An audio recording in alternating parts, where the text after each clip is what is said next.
Here we are, step number one, a training ideology and a system. Here's the goal of this lecture. Create an internal process based on your own principles, research, and battle-tested methods that is profitable and repeatable. Why is this important?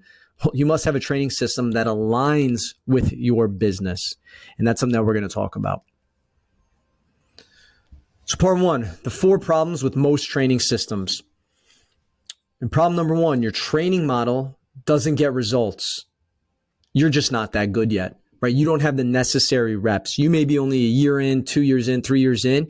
So you're smart. You've been reading a lot of books, but you don't have the boots on the ground experience to know that it's actually not applicable, because all the things that you're reading apply to 1 or 2 people, but then they don't apply to 15 people, then 20 people, then 50 people, then 100 people. And as you grow, because you're so good, these are the things that you need to think about. Furthermore, it has to align, right, where we're going to talk about in a little bit, with your training model, with your training business. Problem number 2, you're making yourself irreplaceable. Your coaches cannot execute your training principles as well as you can. I know what you're thinking. Yeah, because I'm the best. I'm the next Eric Cressey. That can be the case. I would be lying if I said I didn't want to become one of the best strength and conditioning coaches in the world, right? And that takes a lot of work. But you can't let your coaches in business fall by the waistline. And this is why, if you're making yourself irreplaceable, you are always going to be the own bottleneck in your business. So you have to coach down, get your coaches to understand your training ideology, your system, and your process. And this will allow them, right, to be able to further on your ideologies, your principles, and your systems, get all the results that you are looking for. Problem number 3, you don't understand the definition of productive and profitable. And we're going to talk about that in a little bit, right? But most people think, well, my training model is productive because, again, I'm in it, I'm getting results, and it's profitable because they just paid me $100, $150 for that hour. Sure, but that's a very small tunnel vision way of looking at things. You need to understand what productive is and what profitable means for you to continue to move forward. Problem number 4, your training model does not align with your business. You've seen me talk about this a lot externally. And this is because you may have this ideology. My assessment takes an hour, then we go through this process, then I do this, so forth and so on. Let's say your assessment takes an hour and 10 minutes, or maybe it takes 5 minutes, and you don't gather any information. Well, now when you're trying to onboard, right, that client to your business, the way you do it might be different than the next coach and the next coach and the next coach. And ultimately, if we're trying to make the most amount of money by helping the most amount of people and charging what we're worth, you need to make sure that your training process allows with the offerings, schedule, and service of that, your business, right? Because what is a training system? And I wanted to define it because the definition allows you to centralize your focus and your thought process to put this together. And that is simply the ability to turn your knowledge into a process that others can utilize and service repeatedly. And you can find more of this stuff in our Teachable course, Chapter 2, Step 1. We have an accompanying video, where I break down on the whiteboard these different pillars and actually working through what a training system looks like. Part 2. This is creating your proven process. This is a step-by-step approach.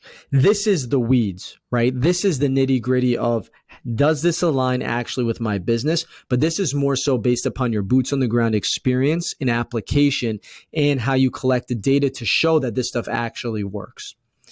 So this is it, right? Your tested principles, your system, your proven process, your adherence, and results, right? Or retention.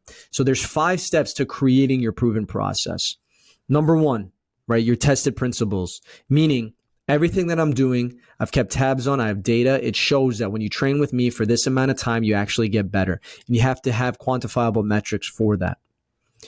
Number 2, your training, your system in general, right? Just your systems, meaning how do I do my assessment? What does that process look like? How do I do my onboard? How do I do my follow-up? Each of those is a different system underneath the umbrella of your training model. And you have to make sure that each coach knows it perfectly so they can do it without you. Number 3 is your proven process, right? The proven process, this is the proof is in the pudding, right? Athletes who train with us over 13 weeks improved by 8.48%. We talk about the internal study. I took high school and college males and females over the span of 11 blocks, which is 2.5 years of time because 13 weeks. We tested them across 5 different categories: a strength, a speed, a power, peak power output, and conditioning. And we showed that they improved holistically because each one they had a score.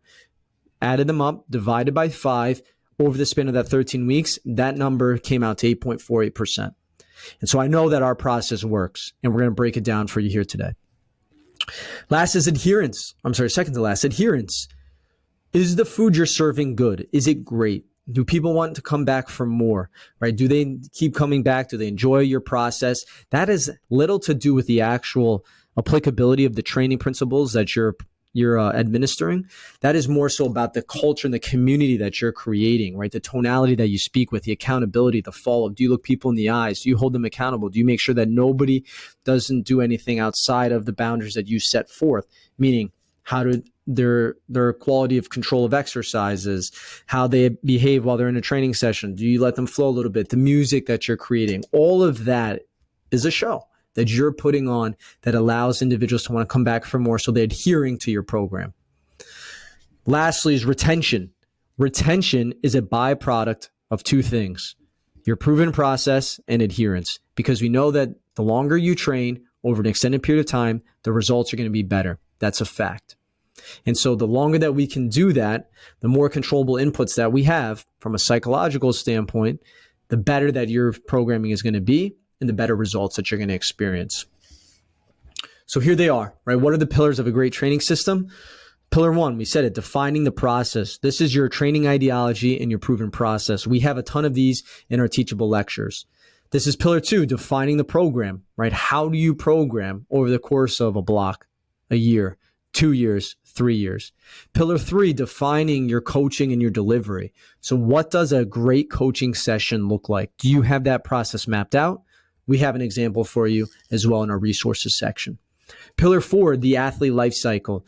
As an athlete comes into your doors, from the moment that they walk into the facility, what does that customer experience look like? What does that assessment look like? What does that onboard look like? What does the delivery of that product look like? What does a client community look like?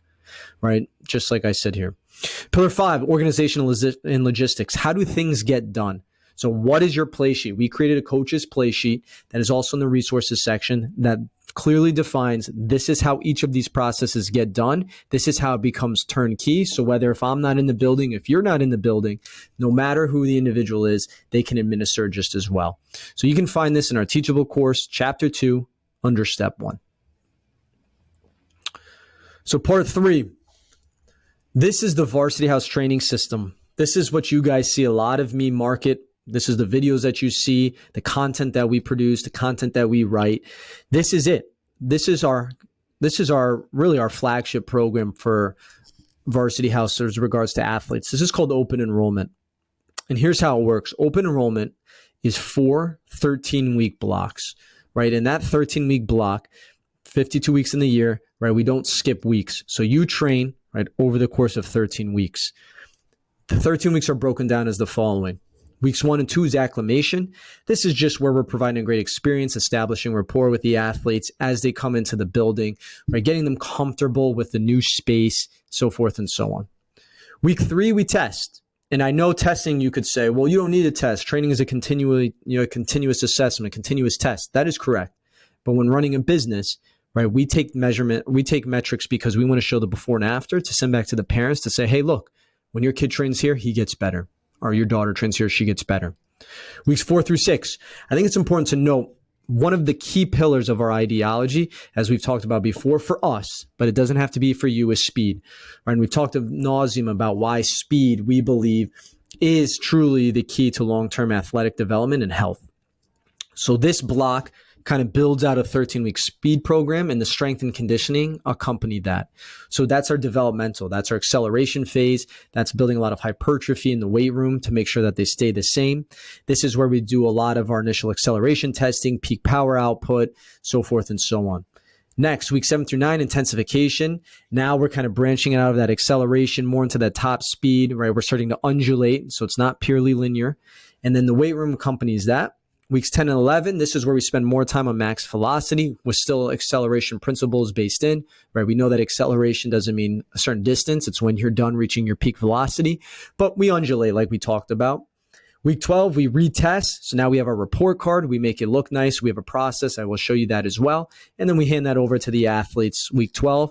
Week 13, we make it fun. This is called a hell week or a challenge week. So this is just essentially where individuals come in. We do something that's totally off the cusp. We make it fun and different. We take pictures. We play different music, right? And we make it a lot of fun. I just put a note here, weekly data collection. So weeks 4 through 12, we're really collecting data the whole time on a weekly basis. This could be when we're doing our weighted sprints, measuring velocity, if we're working with higher level athletes, force velocity. But this is the framework. You fill it in what works best for you. The reason why this works so much is because athletes stay with us over the course of 13 weeks. That's the adherence part. Therefore, they know they're going to get better results. That's the retention part. And from a business standpoint, right, it's very easy. We have a set schedule. You pay monthly, right, committed to that 13-week block. And then you will be able to, again, see the fruits of your labor over that time. So you guys can find this in Teachable Course, Section 2. So part 4 of our training system, a complete turnkey data system. Right, we've created a turnkey data system that allows you to enter each name in and collect data. That's it. And I'm going to show you guys this in the resources section. This is going to be underneath the data tab. So I'm going to go into detail with this a little bit. This is just, obviously, for the sake of this PowerPoint, this is just some pictures here of what our template looks like. But to check out this video, you can see the full tutorial here in Chapter 3, the Training OS Architecture and Tools. And I just go over, that's your operating system OS. I just go over all of the things that you guys can see in that section there and how to use it, how to punch in the numbers and the names. And that keeps it super simple. So no matter the group that you have this full sheet with different tabs. It's just plug and play based upon the ability. And this is truly what makes a difference. So whether you're working with 20 kids, 50 kids, 100 kids, 200 kids, I've used this with over 1,000 kids when we did some testing at Hoop Group, and it works, right? It works. There's some work that goes behind it, but you're never building from scratch, and that's what's super important. Part 5, that is a typo. So this is where you have to flip the switch. How can I verbalize this process, right? This scientific process, this data-driven process into a productive and profitable model? So this is what we say externally, right? This is what the end user needs to hear, the kids, the parents of the athletes that we're working with, because they don't care. They don't care that you improve peak power output by 1.4% every single week. That does not matter, right? That doesn't matter. They want to know, is this a safe and fun environment? Is my kid going to get results? And is he in good hands? And so here's an example of turning the ideology and the proven process that we just put together into a framework that allows others to receive the information in a digestible way. And they'll say, oh yeah, of course I want to come train with you. So here's how it works. Step 1. Assessment and onboard. We care about you as a human in our assessments. We take note of everything from your injury history to when your birthday is to all the things that you enjoy. We want to create a world-class experience for you. Step 2, we build out a custom program for your goals. We create custom programs for your goals based on our initial assessment. Step 3, we help facilitate your progress with our online training app. Step 4, we immerse you in our community. We believe our strength is in our community. We couldn't be more fortunate to have such a great community who supports us. We want to reciprocate and immerse you with the like-minded individuals as well. Step 5, deliver world-class coaching and culture. This is where we believe we separate ourselves with most in the industry. We ensure at every touch point, our athletes are receiving the absolute best experience. And if you're a parent reading that, that's way different than, the data, the metrics. This is what's going to take you to the next level because we're doing those things. But again, right, you want your model to be profitable and you want your offering to be very concise so that when the end user sees it, they think to themselves, oh, that's such an easy option. That's a no-brainer over the other X amount of options, right? So something to think about here is how do I turn my training ideology and verbalize it into a digestible way for the end user? And I have a worksheet accompanied with this that you guys can fill out that takes this process, and breaks it down for you.